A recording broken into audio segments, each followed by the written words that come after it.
Welcome to the Daily Brief. Here's what you need to know for today. Bakewell Media's power, leadership, and influence of the Black woman returns after a 2-year hiatus due to COVID-19. Now today we have the honor of speaking with one of the honorees. Welcome, Sandra Evers Manley.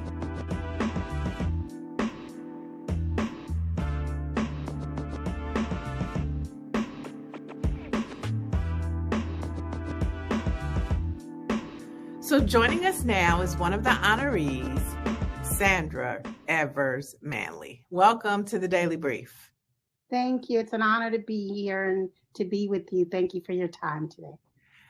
So you have a pretty important last name that's tied to Black legacy, civil rights.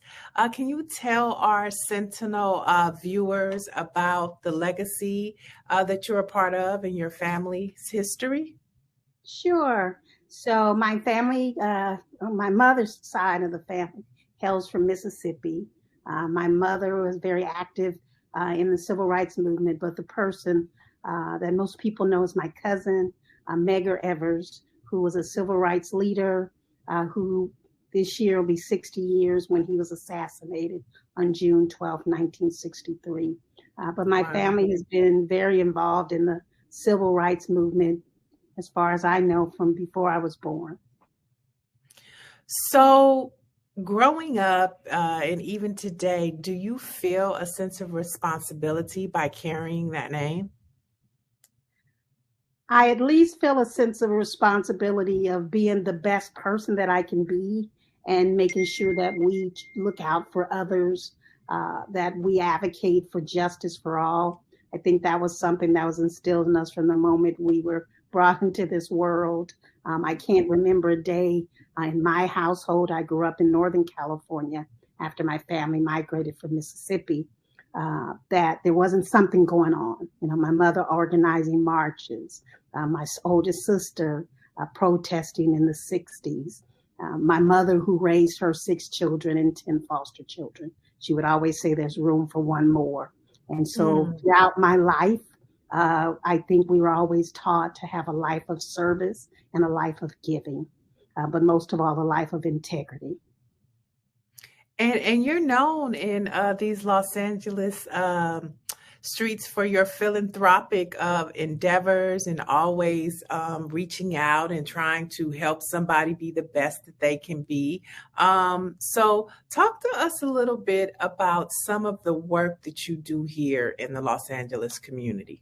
Sure. Well, I will just say, while I grew up in Northern California, I found my home in Los Angeles. When I came to go to college at the University of Southern California, it really was something that I got to see Black leadership everywhere I went throughout Los Angeles. The Danny Bakewells, the Reverend Thomas Gilgore, the Willis Edwards, the Dr. James Lawson, so many leaders, Maxine Waters, Diane Watson. It was something that was just amazing for me coming to go to college here in Southern California. And I knew the moment I left Northern California, my mother always said, do good. And the moment I entered that campus, I think I became even a bigger activist. At the time, there was not that many Black students at USC. And so I was a part of a coalition of students who advocated for more Black students on the campus, more Black faculty on the campus. But it was also when I stretched my wings and went out in the community. I got involved with the Beverly Hills Hollywood NAACP, was active there. And that's how I got to Los Angeles. Growing up as a child, I used to always question, why wasn't there more images or people that look like me on TV? And my mother said, change it. And I came to Los Angeles to be an activist in the film and television industry, to advocate for better images, for more Black representation in front of and behind the camera. But during that time, I also had to get a job. Right. That was something my mother would always say, well, what are you going to do to pay for everything? And so my junior year of college, I joined Northrop, now called Northrop Grumman. I just completed my 40-year career with them. But during that time, I became the president of the Northrop Grumman Foundation, their vice president of corporate responsibility. And it was through that, that company that I was able to give back to the community of color, Black community, communities of all representation, to advocate for young people to get involved in STEM, to help nonprofit organizations like Mothers in Action, organizations like the Brotherhood Crusade, Right. Organizations, Real Men Cook was an organization at the time. I remember Real Men Cook. There was a host of different organizations from the NAACP and on. And so through my work at Northrop Grumman, was able to just support a host of different organizations and get involved in the community. I know you talked about your love for, the arts, film, television.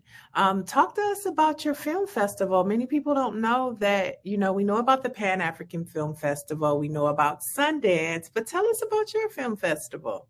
Well, actually, it's an organization. So next year we will celebrate 30 years of an organization I started. It's after I left the NAACP.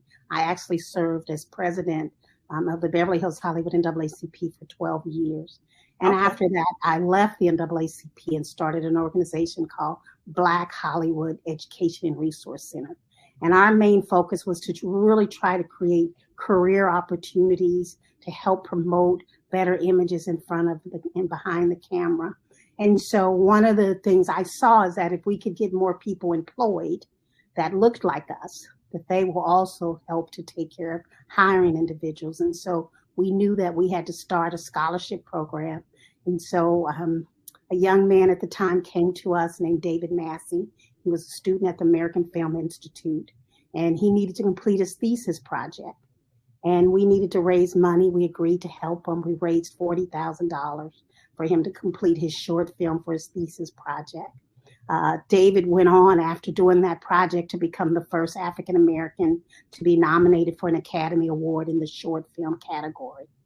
And after seeing that and saying, well, wow, if we can do that for David, we can do that for others. And then several years later, a young woman named Gina Prince, who today is Gina Prince Bythewood, came to us to say she was a student at UCLA. I need help to complete my student film project. And so we were able to provide support for Gina. Today, Gina is one of the, if not the most prolific Black director around. She did The Woman's King this year. She did The Old Guard on Netflix. She did Love and Basketball. And then many, many years later, we had a young man named Ryan Coogler reach out to us, and he was a student at the University of Southern California, and we were able to provide funding for him to complete 2 of his student projects. And needless to say, today, Wakanda Forever, Black Panther, we're just proud, right? Okay, we were just proud that through our organization, we've been able to help a number of individuals that look like us who are telling our stories. And so this work, I started a program called Doing It the Independent Way.